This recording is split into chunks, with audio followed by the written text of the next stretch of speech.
ম্যান্ডিকে যদি কেউ জব্দ করতে পারে তাহলে কিন্তু তার মেয়েই পারবে। সেই ছিল না তোমাকে বধিবে যে গোকুলে বাড়িতে, সে ঠিক সেই রকম। তো ম্যান্ডিকে যদি কেউ জব্দ করতে পারে সে তার নিজের পেটের সন্তান, তাছাড়া ম্যান্ডিকে জব্দ করার ক্ষমতা কারণই, মানে ম্যান্ডিকে সায়স্তা করা বা তাকে সঠিক পথে পরিচালিত করার ক্ষমতা কিন্তু কারণই। তো এই কথাগুলো কেন বলছি তার আগে সবাইকে বলবো ওয়েলকাম টু মাই চ্যানেল। আশা করছি সবাই খুব ভালো আছো আর আমিও ভালো আছি। আর চলে এসেছি আর একটা কন্ট্রোভার্সিয়াল ভিডিও নিয়ে। দেখো, ওয়াইটিতে আমাদের মতো তুচ্ছ নগণ্য মানুষদের জন্য কন্ট্রোভার্সি কিন্তু একমাত্র উপায় যেখান থেকে তারা নিজেদের পরিচিতি লাভ করতে পারে। কারণ আমি এর আগে ব্লগিংয়ে অনেক চেষ্টা করেছি কিন্তু কোনো লাভ হয়নি, মানে ব্লগিং করার ক্ষমতা যে আমার নেই, আমার কোনো যোগ্যতা নেই, এটা আমি বুঝে গেছি। তো আমার এই চ্যানেলটা কিন্তু মূলত মনিটাইজ হয়েছিল কন্ট্রোভার্সি দিয়ে, তো সেই জন্যে বাধ্য হলাম আবার কন্ট্রোভার্সিতে ফিরে আসতে। মানুষ অনেক কিছু চায় জীবনে, জানো তো, ভালো পথে থাকবো, ভালো কিছু করব, কিন্তু পরিস্থিতি তার সবসময় সঙ্গে থাকে না। তো এই দেখছি যে আমাদের ওয়াইটিতে আমাদের ম্যান্ডি দেবীর প্রচুর একটা ফেস ভ্যালু বলো বা একটা ভ্যালু তো তৈরি হয়েছে, সেটা তার ফেস ভ্যালু হোক বা তার ক্যারেক্টারলেস ভ্যালু হোক, যে ভ্যালুটাই হোক, ক্যারেক্টারলেসনেসটাই হচ্ছে তার ফেস ভ্যালু। তো তার এই ফেস ভ্যালু সবসময় তার ক্যারেক্টারলেসনেসের জন্য হয়েছে না। আমরা ম্যান্ডির অনেক ভালো ভালো ক্রিয়েটিভিটি দেখেছি, সে খুব সুন্দর করে শর্টস ভিডিও করে, খুব সুন্দর করে সে ভিডিও করেছে, মিউজিক ভিডিও আমরা দেখেছি। তো দেখে তখন কিন্তু প্রশংসা করেছি এবং আমাদের এটা অস্বীকার কোনো কোনো জায়গা নেই যে ম্যান্ডির কিছু না কিছু তো ট্যালেন্ট আছে, যার জন্য এতগুলো মানুষকে সে হোল্ড করে রেখেছে, ভিউয়ারদেরকে সে ধরে রেখেছে, এটা সত্যি কথা। তো তার মধ্যে কিছু ভালো গুণ আছে, এটা তো অবশ্যই বলতে হবে। একটা মানুষকে নিয়ে বলতে বসেছি মানে এই না যে তার সমস্ত খারাপ কিছু বলবো, তবু বলবো ম্যান্ডির মধ্যে কিছু কিছু ব্যাপারগুলো আছে যেগুলোকে তাকে মানে বালখিল্য তার পরিচয় বলে মনে হয়। মানে সে খুব নিজেকে খুব বোকা বোকা একটা ইমেজ নিয়ে তুলে ধরে। আদৌ কিন্তু ম্যান্ডি আসলে সেরকম মানুষ নয়, কারণ সে জানে এটা তার একটা কি বলবো, একটা এটা একটা রিল ভিডিও, এটা তার রিয়েল লাইফ নয়, এটা রিল লাইফ। সে রিল লাইফে সে সবসময় চেষ্টা করে দর্শকদের এন্টারটেইন করতে। তো দর্শকরা কিন্তু তার কাছ থেকে এন্টারটেইন হয়, যার জন্যই কিন্তু তাকে ভিউজ দেয়, এটা অস্বীকার করার কোনো জায়গা নেই। আমরা মানুষগুলো বড্ড কাঠখোট্টা, আমাদের মধ্যে কোনো সেই লোক লোকের কাছে নিজেকে হাস্যকর করে তোলার বা হাস্যাস্পদ করে তোলার মতো সেরকম ট্যালেন্ট আমাদের নেই। তো ও যে মানুষের কাছে এই যে হাস্যাস্পদ করে তুলছে, এটা ওর ট্যালেন্ট, এইটা ও করতে পারছে বলে কিন্তু আজকে ওর চ্যানেলটা এরকম গ্রো হচ্ছে, এটা অস্বীকার করার কোনো জায়গা নেই। তো এইটা ওর ট্যালেন্ট যে ও মানুষকে এন্টারটেইন করছে, মানুষকে আনন্দ দিচ্ছে ওর ব্লগিংয়ের মাধ্যমে। ব্লগিংয়ের মাধ্যমে ও এমন কিছু তুচ্ছ তুচ্ছ ভুল ত্রুটি করে যেগুলো হয়তো সচেতনভাবেই করে, যেটা আমরা তাকে নিয়ে কথা বলি, ভিউয়ার্স তাকে দুটো গালমন্দ করে। আর ওর জানে যে এই ভিউয়ার্সরা যতই তার ভিডিওতে এনগেজ হবে ততই তার কিন্তু রিচ বাড়বে, স্বাভাবিক ব্যাপার। তো সেই জন্য আমি তবে বলবো একটা কথা যে তাকে শুধরে দেওয়ার জন্য কিন্তু তার মেয়েই যথেষ্ট। এই মেয়েই তাকে শুধরে দেবে। কারণ দেখো, যখন দেখলাম যে ওই অ্যাকোয়ারিয়ামের মধ্যে মাছগুলো মারা যাচ্ছে, তখন সে বলছে কি একটা একটা করে সব মরে যাবে, তারপর আমি ওই জায়গাটা চেঞ্জ করে আসন রাখবো বা এরকম জাতীয় কিছু একটা কথা বলেছে। তো তার মেয়েকে তেন তোকে শুধরে দিয়েছে যে কী করছো তুমি, হ্যাঁ মাছগুলো মরে যাচ্ছে, এটা তোমার কাছে হাসির বিষয় বলে মনে হলো? তো আমাদের ভ্যান্ডি কিন্তু এমন ভাব দেখায় যে সে কিন্তু বোঝে না কোথায় কীরকম রিয়াকশান দিতে হয়। তো রিয়াকশান দেওয়ার ব্যাপারে তার এই যে একটা কি বলবো, একটা খটোমটো মানে একটা থতমতো অবস্থা, মানে কি বলবো, কোনখানে কোন রিয়াকশান দিতে হয়, কোন সিচুয়েশনে কীভাবে রিয়াক্ট করতে হয়, এইটা ম্যান্ডি সত্যি খানিকটা তার দিক থেকে হয়তো খামতি আছে, হয়তো খামতি আছে আমি বলছি। তো মেয়ে তাকে কিন্তু শুধরে দিল। মেয়ে কি বলল যে তুমি জানো না যে, হ্যাঁ, যে এটা করতে নেই, এরকম একটা অ্যাটিটিউড নিয়ে মেয়ে তাকে বলল, কি বলল যে এভাবে হাসছো তুমি, হ্যাঁ। তার মানে তার মেয়ে তাকে কিন্তু ধমক দিচ্ছে, মানে একটা বয়স্ক মানুষের মতো, একটা বয়স্ক মানে একটা ম্যাচিওর্ড পার্সোনালিটির মতো সে কিন্তু তার মাকে ধমকাচ্ছে যে তুমি জানো না যে কোনো মানুষ মানুষ কেন, যে কোনো ছোট্ট তুচ্ছ প্রাণী মারা গেলেও কিন্তু সেটা কখনোই হাসির ঘটনা হয় না, সেটা একটা দুঃখজনক ঘটনা। তো ম্যান্ডির মেয়ে কিন্তু এইটুকু বুদ্ধি তার কিন্তু হয়েছে। তো সেদিক থেকে বলতে গেলে মায়ের থেকে কিন্তু তার অনেক বেশি বুদ্ধি হবে বয়স হলে এক সময়, তাই না? তো এটা হয়তো সে তার বাবার কাছ থেকে পেয়েছে। হ্যাঁ, সোমনাথের মধ্যে একটা পার্সোনালিটি আছে।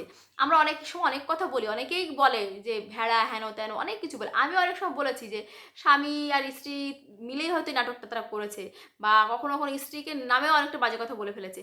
আসলে তারা নিজেদের লাইফটাকে এমনভাবে ওপেন করে ফেলেছে না, সেখান থেকে আর কিছু করার নেই, জানো তো।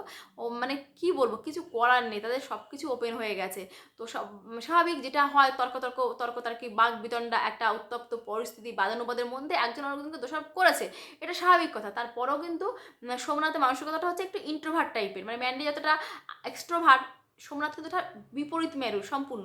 আর বিপরীত দুটো মেরুর মানুষের মধ্যেই কিন্তু অ্যাট্রাকশনটা বেশি হয়। আমরা জানি উত্তর মেরু দক্ষিণ মেরুকে কিন্তু আকর্ষণ করে। তো সত্যি কথা আমি নিজের লাইফ দিয়ে জানি, আমি যতটা বকবক করতে ভালোবাসি, আমার হাসব্যান্ড কিন্তু ততটাই কিন্তু চুপচাপ। সে নিজের টপিক ছাড়া কথা বলতে পছন্দ করে না। নিজের কাজের জগৎ ছাড়া সে কিন্তু অন্য কারোর সঙ্গে, সবার সঙ্গে সে কিন্তু মানে হেসে খেলে প্রাণোচ্ছলভাবে কথা বলতে পারে না। তো সেই জন্য হয়তো আমার হাসব্যান্ডের প্রতি বেশি অ্যাট্রাকশন, বা আমার হাসব্যান্ড আমার মতো মানুষকে নিয়ে এত বছর একটা শান্তিতে সহাবস্থান করতে পারছে, এই জন্যই হয়তো বা। তো সেই দিক থেকে বলতে গেলে সোমনাথ মানুষটা কিন্তু খুব ধীর স্থির, তার মনের ভেতরে তার গভীরে কী চলছে আমরা কিন্তু আন্দাজ করতে পারি না। তবে ম্যান্ডি কিন্তু একটা প্রাণোচ্ছল ঝর্ণা ধারার মতো, এটা কিন্তু অস্বীকার করার কোনো জায়গা নেই। তার জীবনে যা কিছু হচ্ছে না কেন স্বচ্ছ কাচের মতো বা স্বচ্ছ জলের মতো, সেটা কিন্তু আমাদের আমাদের কাছে প্রতীয়মান হয়, আমরা বুঝতে পারি।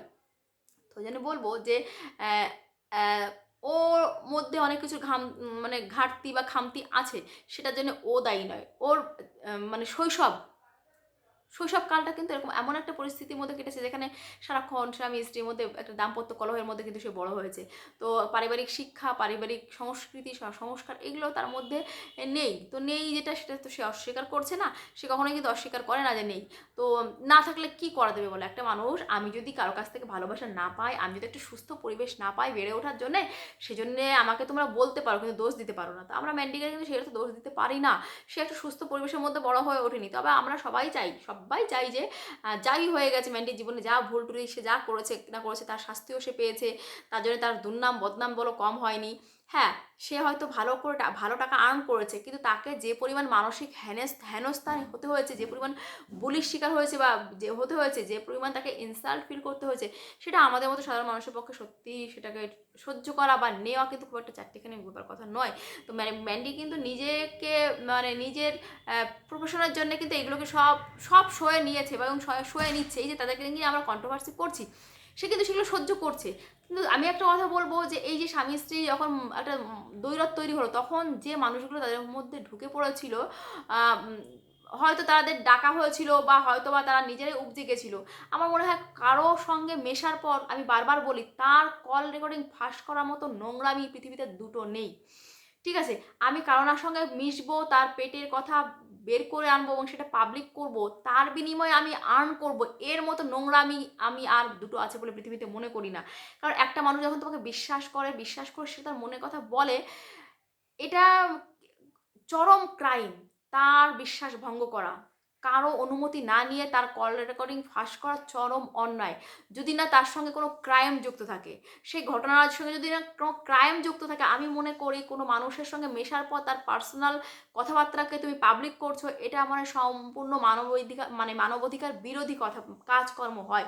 এবং এইটা কিন্তু সম্পূর্ণ নৈতিকতার বিরোধী, পরিপন্থী যেটাকে বলি। তো যে মানুষগুলো করেছে তাদেরকেও সমান ভোগ করতে হবে। অন্যায় বলে না, অন্যায় যে করে আর অন্যায় যে সহে তব ঘৃণা তারা যেন তৃণ সমদয় হয়। তা আমি প্রত্যেকটা মানুষকে সে ধিক্কার জানাই, ধিক জানাই, যারা এইগুলো ভেতরে ঢুকে ভেতরে খবরগুলোকে যারা লিক করে, যারা বিভূষণের মতো কাজ করে। তো বিভীষণকে কিন্তু ইতিহাস ক্ষমা করেনি, মানুষ ক্ষমা করেনি। আজও কিন্তু আমরা কাউকে না কাউকে যখন ভেতরের কথা কেউ ফাঁস করে দেয় বাইরে, তখন তাকে বিভীষণ বলি, তাই না? তো বিভীষণকে মানুষ ক্ষমা করেনি, বিভীষণকে মানুষ এইভাবে আজও ধিক্কার জানায়। এই ধরনের গর্হিত কাজ সত্যি করা উচিত নয়, বিশেষ করে যার সঙ্গে দুটো টাকা ইনকামের স্বার্থ, যার সঙ্গে রেভিনিউ জেনারেটের স্বার্থ থাকে। তো আমার সেই দিনগুলোতে আমার মনে হয়েছে যে এই মানুষগুলো করছে কি, অথবা আমার আবার এমনটাও আমার মনে হয়েছে আমি কি বোকা, আমি কেন পারি না এরকম করতে। তারপরে কোথাও মনে হয়েছে না, টাকা ইনকাম করাটা খুবই জরুরি, কিন্তু টাকা ইনকাম করার জন্য নিজের নৈতিকতাকে বিসর্জন দেবে, এটা খুব খারাপ।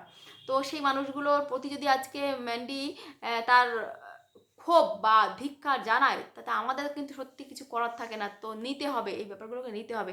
তারা দেখো স্বামী স্ত্রীতে মিশে যাবে, এটা স্বাভাবিক। স্বাভাবিক, আমরা সবাই চাই পৃথিবীতে যত স্ত্রী খারাপ হোক আর যত স্বামী খারাপ হোক, তারা যদি সত্যি পারস্পরিকভাবে মিলেমিশে যায় শুধুমাত্র তার সন্তানটার কথা ভেবে, তো সেক্ষেত্রে তাদেরকে সত্যি ধন্যবাদ দেওয়ার কথা। আজকে ওই বাচ্চাটার জীবনটা বেঁচে গেছে, তাই না? তার মা আলাদা থাকতো, তার বাবা আলাদা থাকতো। একটা বাচ্চা কখনোই কিন্তু পারফেক্টলি তার মানসিক গঠন স্বাভাবিক হয় না, পরিপূর্ণ বিকাশ তার ঘটে না, সে যদি বাবা স্নেহ আর মায়ের ভালোবাসা না পায়। তো এটা কিন্তু সত্যিই তাই। আজকে আমরা সবাই চাই যে ছোট্ট জয়ী বড় হোক, মানুষের মতো মানুষ হোক, এবং আমরা সবসময় চাইবো সে যেন তার মায়ের মতো এরকম বালখিল্যতা না পায়, এবং বাবার মতো যেন এতটা কি বলবো, কুঁড়েও না হয়। কুঁড়ে ঠিক কিনা জানি না, তবে আমি বলবো যে সোমনাথের আরেকটু কিন্তু কি বলবো, একটু কাজকর্মের প্রতি একটু বৈষয়িক হওয়ার দরকার আছে, তাই না? সব কিছু স্ত্রীর উপর ছেড়ে দিলাম, স্ত্রী কাজকর্ম সব কিছু ইনকাম করছে বলে আমি সমস্ত কাজকর্ম ছেড়ে দিয়ে সারাদিন অনলাইনে ব্যস্ত থাকবো, এটাও কিন্তু কোনো কাজের কথা নয়। তারও কিন্তু একটা পার্সোনালি একটা ইনকাম সোর্স থাকা উচিত, যেটা কিন্তু শুধুমাত্র ওই অনলাইনে ব্যস্ত থাকা নয়। কারণ দেখো, অনলাইনে তুমি ইনকাম করছো, করতেই পারো, সেটা তোমার একটা সাইড বিজনেস হতেই পারে বা সাইড জব হতেই পারে, কিন্তু তোমার প্র্যাকটিক্যালি কিছু করা উচিত যাতে তোমাকে মানুষ রেসপেক্ট করতে পারে, তাই না? সেটাও উচিত। এখন জানি না, তাদের ব্যক্তিগত ব্যাপার, আর সেটা তাদের স্বামী স্ত্রীর ব্যাপার, এটাও সত্যি কথা। তবুও আমরা বলে ফেলি, মানুষের কাজই হচ্ছে আলটাপকা মন্তব্য করা। আমরাও সেরকম করি এবং সবসময় যে সেটা খারাপের জন্য করি এমনটাই নয়। কারণ দেখো, এমন একটা সোসাইটিতে আমরা বাস করি না, যতই বলি স্বামী স্ত্রী বা ছেলে বা মেয়েরা সমান অধিকার সমান, তবে সবসময় সেটা কিন্তু হয় না। দেখবে কোনো একটা ফ্যামিলিতে একটা দুজনেই জব করে, স্বামীর থেকে যদি স্ত্রী 2 টাকা বেশি ইনকাম করে না, স্বামীটার মধ্যে ইনফিনিটি কাজ করে, আমি আমার স্ত্রীর থেকে কমা। মানে আমরা সমাজে বাস করছি এমন একটা সমাজ যেখানে সবসময় আমার পুরুষকে শ্রেষ্ঠ, মানে বর কথার অর্থ যেমন শ্রেষ্ঠ, সেসব পুরুষকে সবসময় শ্রেষ্ঠ আসনে বসাতে চাই। আমরা প্রত্যেকটা মেয়ে চাই আমার বর আমার থেকে শ্রেষ্ঠ হবে, এটা স্বাভাবিক। কিন্তু সবসময় সেটা হয় না। আর টাকা ইনকাম দিয়েও যেমন মানুষকে বিচার করা যায় না, এটাও সত্যি কথা। যে এই যে স্যান্ডি ম্যান্ডিকে মেনে নিয়েছে, এটা অনেক বড় মনের পরিচয়। আমরা কজন পারবো? সব পুরুষ পারবে না এই রকম মানসিক প্রেশার নিতে। আর এইরকম সামাজিক এই যে এত বুলি হয়, এত শেমিং হয় তাকে নিয়ে, তার ক্যারেক্টার নিয়ে এত কাটাছেড়া করি আমরা কন্ট্রোভার্সি ক্রিয়েটাররা, এইটা ধৈর্য ধরে নিজের মধ্যে ধারণ করতে পারাটাও কিন্তু একটা বড় মনের পরিচয়। সবসময় টাকা ইনকাম করতে পারলেই ভালো স্বামী হওয়া যায় না, এটাও সত্যি কথা। তো আমরা চাই তারা মিলেমিশে থাকুক, আমরা কন্ট্রোভার্সি করবো, টুকটাক ভিডিও করবো না এই না, কিন্তু তার মানে এই না কাউকে পার্সোনালি এমনভাবে অ্যাটাক করবো যে তার ভেতরটা ভেঙে চুরে গুড়িয়ে যায়, সে মেন্টালি মানসিক ট্রমার মধ্যে চলে যায়, এটাও ঠিক না। তো আমি সেসব ক্রিয়েটারদেরকে ধিক্কার জানাই যারা ভেতরে ঢুকে ভেতরে খবর বের করে পেটে ছুরি মেরে ভেতরের খবর বের করে নিয়ে আসে, তাই না? এটাও সঠিক নয়। তো আজকে যেটা হচ্ছে অয়রিতে, এটা খুবই খারাপ লাগছে। তবে হ্যাঁ, আমার মনে হলো যে ছোট্ট জয়ী অনেক বুদ্ধি, সত্যি আমার ভালো লেগেছে। একটা বাচ্চা, ওইটুকু বাচ্চা, সে মাকে শেখাচ্ছে। আমরা অনেক সময় না ভাবি যে আমাদের সন্তানরা আমাদের শেখাবে, আমরা সেটা নিতে পারি না, আমাদের কোথাও না কোথাও ইগোতে গিয়ে লাগে। কিন্তু আমাদের না সত্যি আমাদের সন্তানদের কাছ থেকে অনেক কিছু শেখার আছে। আমি পার্সোনালি বলবো আমার নিজের কথা, আমি যখন কোনো কারণে কারো কাছ থেকে একটা কটু কথা শোনার পর নিজে কষ্ট পাই, কান্না করে দিই, এটা স্বাভাবিক কথা, আমি খুব ইমোশনাল হয়ে পড়ি। তো তখন আমার মেয়ে, আমার 7 পড়া মেয়ে আমাকে বোঝায়, মা তুমি এত বোকা, তুমি কিছু বাইরের মানুষকে এত বেশি ইম্পর্ট্যান্ট দাও, তাদের কাছে তোমার মানসিক শান্তি থেকে তাদের এন্টারটেইন করাটা তোমার কাছে বেশি ইম্পর্ট্যান্ট মনে হয়? তুমি যখন কান্না করবে, সে যখন জানবে, তখন সে তো আরও বেশি এন্টারটেইনড হবে, তাই না? তোমাকে যে কষ্ট দিতে চায়, তুমি কষ্ট পেয়েছো জানার পর তার তো আরও অনেক বেশি কষ্ট হবে, সে আরও এনকারেজড হবে। তো সত্যি দেখি আমার মেয়ের অনেক বুদ্ধি হয়েছে, আমাকে সে শেখায়, আমাকে সে বোঝায়। তো এটা আমার সত্যি ভালো লাগে। এটাই তো বন্ধুর মতো পরিচয় না? এটাই তো মানে ছেলে মেয়ের সঙ্গে বাবা মায়ের সেই বন্ডিং। সবসময় আমার এটা কেন ভাববো যে আমাকে কেউ খারাপ অর্থে ক্রিটিসাইজ করছে, এটা না গো। ক্রিটিসাইজ করা মানে হচ্ছে ভুল ত্রুটি দুটোই বলা, এবং সেই সঙ্গে ভুল ত্রুটি এবং তার পজিটিভ দিক সব কিছুই কিন্তু বলা। তো সেই জন্য আমার মনে হয় আমি সবসময় চেষ্টা করবো আমার ভিডিওর মাধ্যমে কোনো একটা মানুষের ভুল ত্রুটি যেমন বলবো, তার খারাপ দিকটা যেমন বলবো, তার ভালো দিকটাও তুলে ধরার চেষ্টা করব। কারণ কোনো মানুষই কিন্তু একতরফা ভালো বা কোনো মানুষ একতরফা খারাপ হয় না। আজকে কোনো একটা মহিলার হয়তো একটা বাইরে একটা অ্যাফেয়ার আছে, কিন্তু সেই মানে মহিলাটা হয়তো অনেক বেশি উদার বলতে অনেক বেশি দানশীল, অনেক বেশি মানুষের প্রতি তার সিম্প্যাথেটিক, অনেক বেশি তার সোশ্যাল রেসপন্সিবিলিটি সে পালন করে। তো ওই জন্য বলছি, একটা মানুষের একটা দিক থেকে কিন্তু একটা মানুষকে বিচার করা যায় না। আর একটা মহিলাকে সবসময় ক্যারেক্টার দিক দিয়ে বিচার করাটাও কিন্তু আমাদের খুব অন্যায়। এটাও তো আমাদের মধ্যে সীমাবদ্ধতা। আমরা এত আধুনিক হচ্ছি, তো একটা মানুষকে শুধুমাত্র তার ক্যারেক্টার দিক বা কেন বিচার করবো, তাই না? একটা পুরুষকে কেনই বা সে আর্ন করতে পারছে কিনা সেটা দিয়ে বিচার করা হবে, এটা ঠিক না। একটা পুরুষের মধ্যেও মায়া মমতা থাকবে, তার মধ্যে ভালোবাসা থাকবে, তার মধ্যে অনেক কিছু থাকবে। ঠিক যেমন একটা মেয়ে মানুষের কাছ থেকে একটা সংসার দাবি করে, সেরকম একটা পুরুষ মানুষের কাছ সেরকম কিন্তু সব কিছু অধিকার আছে, তার নিজের মতো করে জীবনযাপন করার অধিকার আছে। সে কার সঙ্গে কথা বলবে, সে কি জব করবে, সে কি পেশা পালন করবে, মানে বেছে নেবে, এটাও তার পার্সোনাল ব্যাপার। আমরা যদি হাউস ওয়াইফ হতে পারি, আজকে কোনো পুরুষ যদি হাজব্যান্ড হয়, সেটাতে আমাদের আপত্তি কিসের? সেটা তো তাদের কনজুগাল ব্যাপার, তাদের পার্সোনাল ব্যাপার, তারা কীভাবে কী নেবে না নেবে। হ্যাঁ, আমরা কথার খাতিরে, আমার তর্কের খাতিরে বলতেই পারি যে এই বাবা এ তো ঘর জামাই, এই বাবা এ তো হাউস হাজব্যান্ড, বলতে পারি। আমাদের ইন্টেনশন তাকে ছোট করা, কিন্তু আসলে ব্যাপারটা হচ্ছে তাদের ব্যাপার, তাদের রুচি, তাদের চয়েস, সে তার জীবনটাকে কেমন পালন করবে। আমি যেমন সারা জীবন চেয়েছি আমি হাউস ওয়াইফ হয়েই থাকবো, সংসারটাকেই সামলাবো, কখনোই চেষ্টা করিনি যে চাকরি বাকরি করবো। যদি চেষ্টা করতাম হয়তো পেতাম না, সেটা পরের কথা। কিন্তু আমি এই যে চেষ্টাটাই করিনি, তাই না? আমি কখনো চাইনি আমি আমি চাইছি সবসময় সংসারটা করবো, আমি সন্তান এদেরকে নিয়ে থাকবো। তো সেটা আমার পার্সোনাল চয়েস। আমার বাবা-মার হয়তো এর সঙ্গে আমার মা হয়তো একটু মানসিক দিক দিয়ে চেয়েছিল তার মেয়ে যেহেতু পড়াশোনায় খারাপ ছিলাম না, সে কিছু চাকরি-বাকরি করবে আমার বোনেদের মতন, আমার বোনের মতো আরকি। তো সেটা তো হয়নি। আমি নিজে বেছে নিয়েছি আমার এই জীবন। এবার এই জীবন নিয়ে যদি আমি স্যাটিসফাইড না হই, সেটা আমার সমস্যা, তাই না? আমার বাবা-মা কিন্তু চেষ্টা করেছিল তার মেয়েকে, একটা মেয়েকে মানুষ করার জন্য যথাযথ চেষ্টা করা উচিত, করেছিল। তো এটা পার্সোনাল আমার আমাদের নিজেদের রুচি। আমাকে কেউ যদি বলে হাউস ওয়াইফ, তাতে আমার কিছু আসা যায় না। কারণ আমি স্যাটিসফাইড। আমি এই জীবনটাই চেয়েছিলাম। পড়াশোনা শিখেছি, সবকিছু শিখেছি। ২ টো মেয়েকে ইংলিশ মিডিয়ামে পড়াই। নিজে টিউশন না দিয়ে তাদেরকে নিজে পড়াই, কষ্ট করে রাত জেগে পড়াই। যেমন দেখো এই ২ দিন মানে রাত জাগার জন্য আমার চোখ মুখে কালি পড়ে গেছে। কারণ মেয়ের কালকে ডিবেট কম্পিটিশন। তো আমি এই যে ভিডিওটা করছি এটাও হয়তো কি বলবো, হ্যাঁ, আমার এই মুহূর্তে করা উচিত হচ্ছে না। কারণ মেয়ের ডিবেট কম্পিটিশন। তবুও ওই যে ভিডিও দিতে হবে এটা আমার প্যাশন বলতে পারো।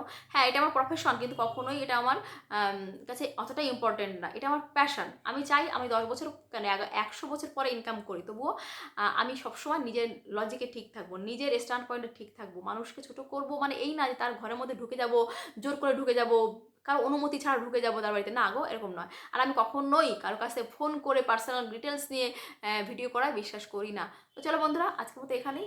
ছোট্ট জয়ী অনেক বড় হয়েছে, মাকে সে শেখাচ্ছে, এটা খুব বড় পজিটিভ একটা দিক, জানো তো? এটা পজিটিভ এবং এটা একটা ম্যান্ডির কাছেও একটা ভালো দিক। মানে দেখো, সন্তানরা আমাদের ক্রিয়েশন যখন আমাদের ক্রিয়েটরকে ছাড়িয়ে যায়, সেটাই তো সত্যি একটা ক্রিয়েটরের পক্ষে কি বলবো সবচেয়ে আনন্দের। আমার সৃষ্টি যখন স্রষ্টাকে ছাড়িয়ে যায়, মানে আমার সন্তান যখন আমাকে শেখাতে আসে, এর মতো সুখের বা শান্তির আর কিছু হয়নি, হয় না, হতে পারে না, এটা আমি মনে করি। তো চলো আজকের মতো এখানে। যদি ভালো লাগে অবশ্যই কিন্তু কমেন্ট করে জানিও, আর চ্যানেলটা সাবস্ক্রাইব করে সঙ্গে থেকো। টাটা।